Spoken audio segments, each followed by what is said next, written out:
Lecture du livre des Actes des Apôtres. En ces jours-là, les frères dispersés par la tourmente qui se produisit lors de l'affaire d'Étienne allèrent jusqu'en Phénicie, puis à Chypre et Antioche, sans annoncer la parole à personne d'autre qu'aux Juifs.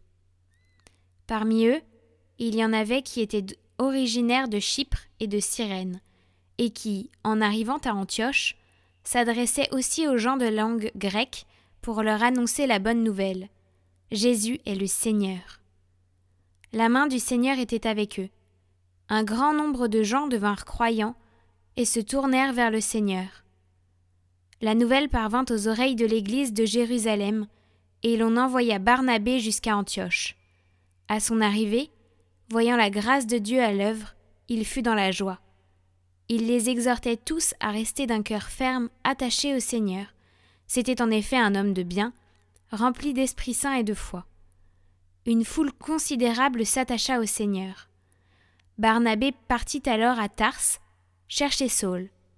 L'ayant trouvé, il l'amena à Antioche. Pendant toute une année, ils participèrent aux assemblées de l'Église. Ils instruisirent une foule considérable, et c'est à Antioche que pour la première fois, les disciples reçurent le nom de chrétiens.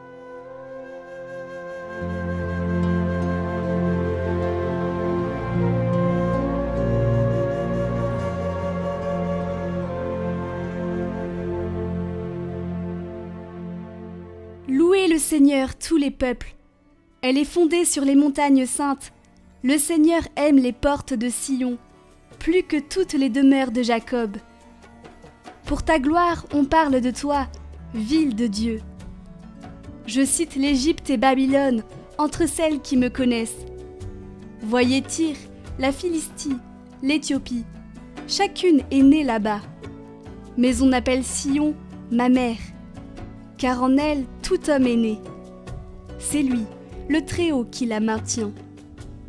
Au registre des peuples, le Seigneur écrit « Chacun est né là-bas ». Tous ensemble ils dansent et ils chantent. En toi toutes nos sources.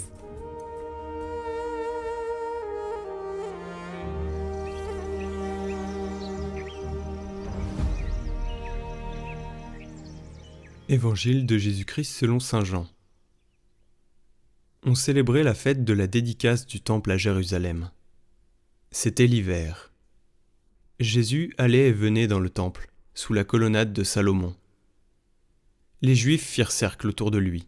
Ils lui disaient « Combien de temps vas-tu nous tenir en haleine ? Si c'est toi le Christ, dis-le-nous ouvertement. » Jésus leur répondit « Je vous l'ai dit, et vous ne croyez pas. Les œuvres que je fais, moi, au nom de mon Père, voilà ce qui me rend témoignage. Mais vous, vous ne croyez pas, parce que vous n'êtes pas de mes brebis. Mes brebis écoutent ma voix. Moi, je les connais, et elles me suivent. Je leur donne la vie éternelle, jamais elles ne périront, et personne ne les arrachera de ma main. Mon Père, qui me les a donnés, est plus grand que tout, et personne ne peut les arracher de la main du Père. Le Père et moi, nous sommes un.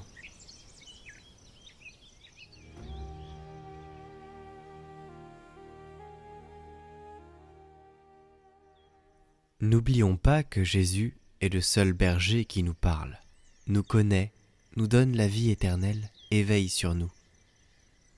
Nous sommes le seul troupeau, et nous devons seulement nous efforcer d'écouter sa voix, tandis qu'avec amour, il scrute la sincérité de nos cœurs.